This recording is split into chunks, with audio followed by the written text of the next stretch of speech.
नमस्ते, सदा वत्सले मातृभूमि, जय हिंद। दोस्तों स्वागत है आप सबका एक बार फिर से टेक्निकल्स में। शुरू करते हैं आज के डिफेंस अपडेट्स को। दोस्तों देश के लिए जान न्यौछावर करने वाले वीर सैनिकों के लिए अक्सर मार्टियर यानी कि शहीद शब्द का इस्तेमाल किया जाता है, लेकिन इंडियन आर्मी ने अब कह दिया है कि इस शब्द का इस्तेमाल करना गलत होगा। आर्मी हेडक्वार्टर की तरफ से आर्मी की सभी कमांड्स को भेजे गए एक लेटर में यह बात कही गई है। लेटर में कहा गया है कि ये देखा गया है कि साल दर साल आर्म फोर्सेस के कुछ ऑफिसर्स और मीडिया भी हमारे उन सैनिकों के लिए शहीद शब्द का इस्तेमाल करते हैं जिन्होंने देश के लिए बलिदान दिया है। इसमें कहा गया है कि शहीद शब्द उस व्यक्ति के लिए कहा जाता है जिसकी मौत एक सजा के तौर पर हुई हो, जिसने रिलीजन के लिए त्याग से इनकार कर दिया हो, या फिर वो व्यक्ति अपने रिलीजियस या राजनीतिक आस्था के लिए मारा गया हो। इसीलिए इंडियन आर्मी के सैनिकों के लिए लगातार इस शब्द का इस्तेमाल करना ठीक नहीं है। आर्मी हेडक्वार्टर की तरफ से आर्मी की सभी कमांड को कहा गया है कि स्पीच में या कहीं भी वीर सैनिकों का जिक्र करने के लिए इन्हीं शब्दों का इस्तेमाल करें। इसमें killed in action, laid down their lives, supreme sacrifices for nation, fallen heroes, Indian army Braves, fallen soldiers शामिल हैं। दोस्तों पाकिस्तान एक डांगर देश है। डांगर का मतलब आप समझ सकते हैं कि देहात में यूज किया जाता है, ठीक है। और कई तरीके से हम इसको बोल सकते हैं कि ये लातों का भूत है, बातों का नहीं। ऐसे में भारत एक तरीका निकाल रहा है कि ये आतंकवादियों को जो लगातार भेजता है उस पर रोक कैसे लगे। हालांकि इंटरनेशनल प्रेशर हमने इसको दे रखा है और सभी ने इसको एक तरह से आतंकी देश माना हुआ है। तो ये जो भिखारिस्तान, आतंकिस्तान, इसके अलावा कटोरिस्तान, जो भी है, बहुत सारे नामों से ये प्रचलित है, लेकिन इन सब से पाकिस्तान को कोई फर्क नहीं पड़ता। लेकिन अब जो सबसे इंपॉर्टेंट फर्क पड़ने वाला है वो आप जान लीजिए। दरअसल एशिया में जल संधि को लेकर विरोधाभास देखने को अक्सर मिलता है, जहां चीन ने जल समृद्ध तिब्बती पठार पर कब्जा करके एशिया के वाटर मैप पर वो हावी हो चुका है। वो किसी भी पड़ोसी देश के साथ जल साझा करने के लिए संधि में शामिल होने से हमेशा से इनकार करता आया है। ये चाइना का स्टैंड है दोस्तों। और इसके उलट पानी की कमी से जूझ रहे भारत की अपने दो पड़ोसी देशों पाकिस्तान और बांग्लादेश के साथ जल बंटवारा संधि है। देखिए कितना बड़ा ये डिस्क्रिमिनेशन है। और इनमें से प्रत्येक संधि यानी कि हर एक संधि ने अंतर्राष्ट्रीय जल कानून में एक नया सिद्धांत स्थापित भी किया है। दरअसल 1996 की गंगा संधि ने महत्वपूर्ण गर्मी के मौसम में बांग्लादेश को विशेष सीमा पार प्रभाव की गारंटी देकर एक नया स्टैंड सेट किया था।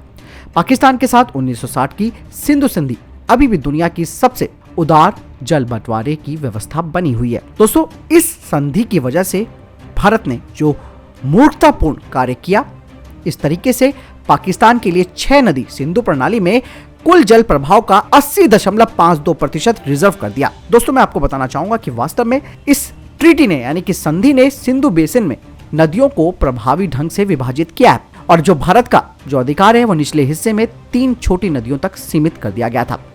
पाकिस्तान ने ऊपरी बेसिन की बड़ी नदियों को हासिल किया, और ये जो हमने कदम उठाया था ये हमारे लिए सबसे बड़ा गलत कदम साबित हुआ है। दोस्तों अब वक्त आ गया है कि इसी के जरिए पाकिस्तान को लाइन पे लाया जा सकता है। दरअसल 6 सिंधु प्रणाली नदियों में से केवल 4 का उद्गम भारत में है, अन्य 2 का उद्गम तिब्बत में है। साथ ही चीन इसमें भी क्रॉस फ्लो बदलने के लिए स्वतंत्र भी है, यानी कि हमारा उस पर जोर नहीं चलेगा। वो जब चाहे नदियों के बहाव को डाइवर्ट भी कर सकता है। इसके उलट सिंधु संधि भारत के गले की फांस बनी हुई है। भारत को अब ऐसी संधि को खत्म कर देना चाहिए जिसका कोई फायदा हमें होने वाला नहीं है, लेकिन जो सीमा पर आतंकवाद के लिए पाकिस्तान के उद्देश्यों को बढ़ावा देती है। संधि से हटने के लिए उचित आधार के रूप में भारत की तरफ से अंतर्राष्ट्रीय कानून के तहत पाकिस्तान द्वारा सरकारी आतंकवादी समूहों की मदद की बात रखी जा सकती है। यही नहीं, इंटरनेशनल कोर्ट ने भी इस सिद्धांत को बरकरार रखा है कि परिस्थितियों के परिवर्तन के कारण एक संधि को तोड़ा जा सकता है। पाकिस्तान भारत की जल उदारता यानी कि हमारी दरिया दिली को हमारे यहाँ आतंकी हमलों को अंजाम देकर चुकाता है, और ऐसे में भारत अपनी पानी की उदारता को खून से चुकाने की अनुमति कैसे दे सकता है। भारत ने 1 मार्च को स्थायी सिंधु आयोग की बैठक के लिए 10 सदस्यीय प्रतिनिधिमंडल को पाकिस्तान भेजने के साथ इस संधि को वो आगे बढ़ाने की कोशिश कर रहा है। दोस्तों ऐसे में इस आयोग की बैठक को भारत सस्पेंड कर सकता है। कोई जरूरत नहीं है हमें इस संधि के लिए अपने डेलीगेशन को वहां भेजने की। दोस्तों जब अंतर्राष्ट्रीय नियम बना भी है कि एक देश संधि को तोड़ सकता है तो इसमें कोई दो राय नहीं है। पाकिस्तान का जो रवैया है वो बदलने वाला तो नहीं है। ऐसे में हम क्यों इसको पानी दे, मरने दो उनको। वहीं चाइना के साथ हम कुछ नहीं बोल सकते, जब चाहे मैंने कहा ना कि वो स्वतंत्र अपने पानी के प्रभाव को लेकर। कैसी बातें हम लोगों के यहाँ, मतलब हमारे यहाँ इतने दिमाग बैठते हैं, इतने लोग बैठते हैं, क्या उनको समझ में नहीं आती ये बात? तोड़ो इस संधि को। आपको क्या लगता है दोस्तों? मुझे कमेंट सेक्शन में लिखकर जरूर बताएं। और इस मुद्दे को हमें आगे इतना बढ़ाना है कि ताकि भारत सरकार के कानों तक एक बात पहुंचे कि भैया हमें इनको पानी नहीं देना है, हम इस संधि को तोड़ते हैं। जिस तरीके से चीन कोई बाध्यकारी, उसके पास नियम नहीं है या कोई वो हमारी कोई बात नहीं मान सकता है, तो ऐसे में भैया हम क्यों झुकें? हटाओ इसको, कोई हमें उदारता नहीं लानी इस पाकिस्तान के खिलाफ। आप इसे शेयर भी कीजिएगा वीडियो को, कमेंट तो जरूर दीजिएगा। दोस्तों, पाकिस्तान ने सीपैक को रद्द करने की पेशकश कर दी है। एक बड़ी खबर पाकिस्तान की तरफ से है। जी हाँ, हालांकि ऐसा वो तभी करेगा जब अमेरिका से उसे ऐसी कुछ मदद मिले।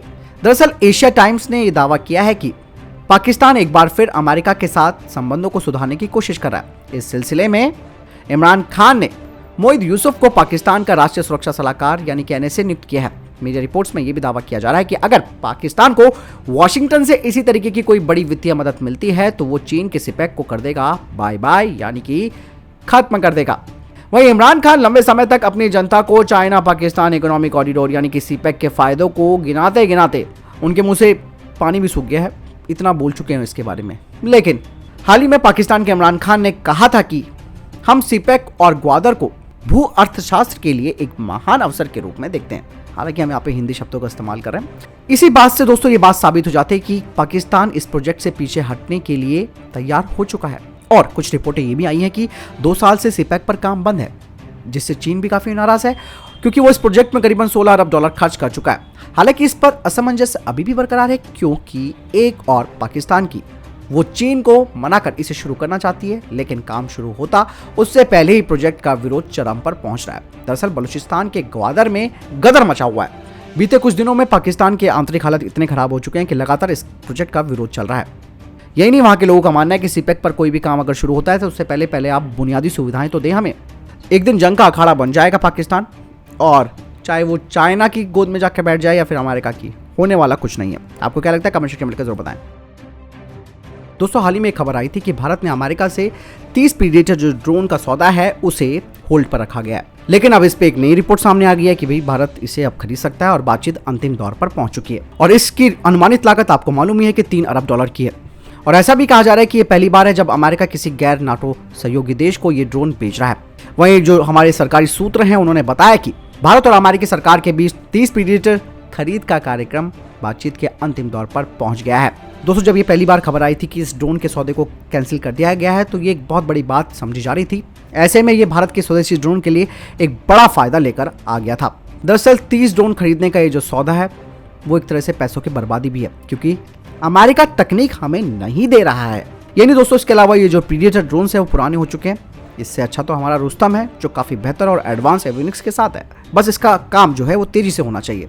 वहीं दूसरी तरफ DRDO का जो मध्यम ऊंचाई वाला ड्रोन है वो मार्च तक सामने आ जाएगा। हालांकि जो हमारे राष्ट्रीय सुरक्षा योजनाकार हैं वो इसकी निगरानी और लक्ष्यकरण क्षमता के लिए भविष्य में उच्च ऊंचाई वाले आर्टिफिशियल सैटेलाइट तकनीक पर विचार कर रहे हैं। भारत पहले ही स्वार्म ड्रोन्स के निर्माण के लिए अपनी क्षमता का प्रदर्शन कर चुका है। यही नहीं, इसके अलावा भारत के पास जो इजराइल के हेरॉन ड्रोन है उन्हें भी अपग्रेडेड किया जा रहा है।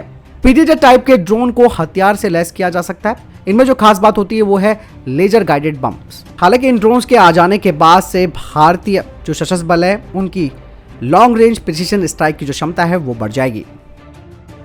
दोस्तों, हाल ही में एक नई खबर आई है जिसमें कि फ्रांस और यूके ने एक एग्रीमेंट पर साइन किया है जिसके तहत MBDA future anti ship cruise missile को विकसित करेगी जो कि हाईली मैनुअल सुपरसोनिक मिसाइल होगी। इसकी रेंज 300 किलोमीटर की होगी और इसको एक्सपोर्ट भी किया जाएगा। भारत डायनेमिक्स लिमिटेड के चेयरमैन ने कहा कि उनकी कंपनी एक बड़े ऑर्डर की उम्मीद कर रही है भारतीय सशस्त्र बलों से जो कि करीबन 10,000 करोड़ रुपए के होंगे, जिसमें कि Akash air defence system, Astra air to air missile भी इसमें शामिल है। इसके अलावा कुछ आकाश मिसाइल सिस्टम है उनका रिफर्बिशमेंट भी किया जाना है जो कि इनकी लाइफ साइकिल को बढ़ा देगा। वहीं 110 kilometre range Astra air to air missile अपने बड़े स्तर पर प्रोडक्शन के लिए 2022 के मध्य तक पहुंच जाएगी, यानी कि 2022 के मध्य से इसका प्रोडक्शन काफी तेजी से होगा और बड़ी संख्या में होगा। और साथ ही इसमें रशियन रेडियो फ्रीक्वेंसी सीकर को स्वदेशी रूप से DRDO के द्वारा तैयार किए गए RF सीकर से बदला जाएगा।